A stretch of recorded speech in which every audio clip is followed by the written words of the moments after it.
Hola, en el día de hoy voy a hablarles sobre el régimen simple de tributación. Por estos días ha sido uno de los temas más conversados dado a unos importantes beneficios que introdujo la Ley 2155 del año 2021, última reforma tributaria. Entonces yo voy a comenzar por contarles qué es el régimen simple de tributación.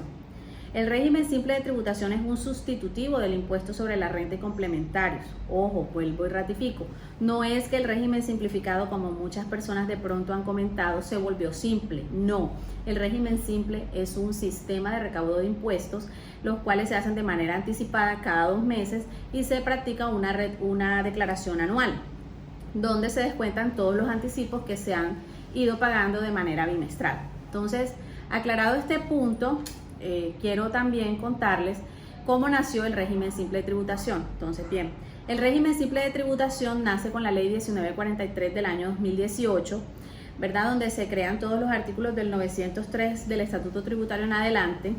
También tenemos el decreto 1091, ¿verdad? Del 3 de agosto del 2020 y tenemos el decreto 1468, que todo esto reglamenta lo que es el régimen simple de tributación. Entonces, ¿cuáles son los beneficios? Pues se reducen las cargas de tipo formal.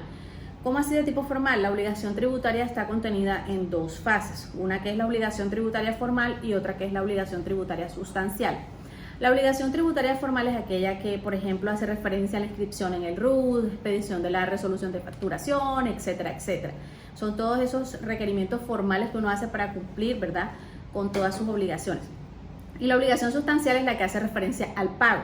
Entonces, reduce las cargas formales porque entonces ya no presentaríamos el impuesto sobre la renta, el impuesto de industria y comercio, retención en la fuente, porque además las personas quienes pertenecen al régimen simple de tributación no les practicarían retención en la fuente y ellos tampoco son agentes de retención en la fuente, pero ojo, solamente para los pagos laborales sí tendría el régimen simple que practicar retención en la fuente a los empleados que les aplique, ¿verdad?, la retención por salario. No son agentes de retención para otras cosas, pero por salario sí. Entonces, lo que significa es que en un solo formulario yo estaría cancelando todas las obligaciones tributarias que tengo. Bien, entonces, ¿quiénes podrían optar al régimen simple? Y aquí viene uno de los importantes cambios que introdujo la ley 2155, y es que antes de la ley, ¿verdad?, las personas que estaban dentro del régimen simple eran aquellas que tenían menos de 80.000 VT. Estábamos hablando de algo así como 2.700 millones de pesos de ingresos en el año.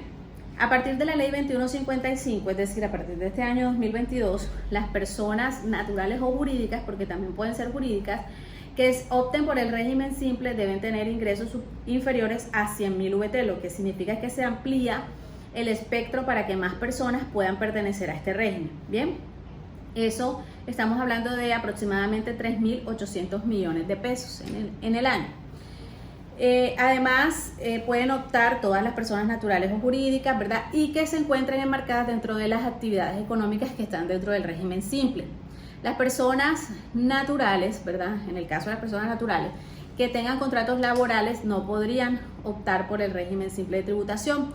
Si una persona encaja dentro de una o más actividades económicas del régimen simple, pues pagará la tarifa que sea más alta de las actividades a las que pertenezca. Entonces tenemos dentro de las actividades las tiendas, mini mercados, micromercados, peluquerías, consultorías, ¿verdad?, restaurantes y bares. Y aquí es donde viene el cambio más importante. Los restaurantes y bares que pertenezcan al régimen simple de tributación durante el año 2022 no pagarán impuesto al consumo.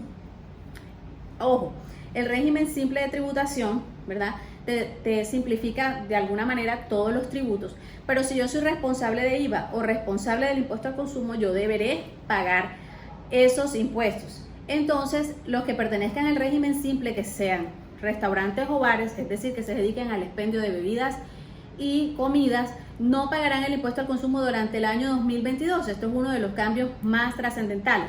Y aquellos restaurantes que funcionan bajo la modalidad de franquicia, por ejemplo, llámese Cosechas, llámese McDonald's, llámese la franquicia como se llame, estos restaurantes debían pagar el IVA.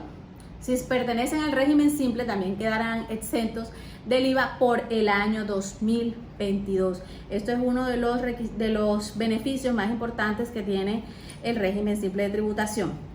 pues existen 4 tarifas, ¿verdad? De anticipos bimestrales y de anticipos anuales que deben cancelarse, ¿bien? Y lo otro que es muy importante ya para finalizar este video es que el régimen simple de tributación no practicará retención en la fuente, lo dije al principio, solamente por pagos laborales, pero a él tampoco le practicarán retenciones. Lo que quiere decir esto es que el flujo de caja que se recibirá, por ejemplo, si te hacían una retención del 4, del 10 o del 11%, ya tú vas a recibir, si perteneces al régimen simple, recibirías tu pago sin la retención en la fuente porque no te deben practicar esta retención. Entonces los invito a hacer cuentas, a hacer números, a mirar si nos conviene o no, a revisar, a comparar escenarios para que puedan verificar si pueden pasarse al régimen simple de tributación. Que tengan buena tarde.